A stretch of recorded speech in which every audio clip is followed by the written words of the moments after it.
IMF के साथ मुआहदे के सबब पेट्रोलियम कीमतों में इजाफे के सिवा कोई चारा नहीं।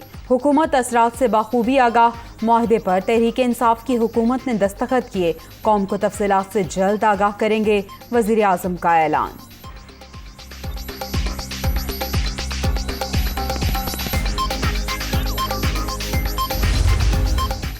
कराची के हल्का NA 240 में ज़िमनी इलेक्शन वोटों की गिनती नताइज का सिलसिला जारी। लांडी और कोरंगी में शदीद फायरिंग, एक शख्स जाँ बहक, इलाके में कशीदगी, रेंजर्स तैनात।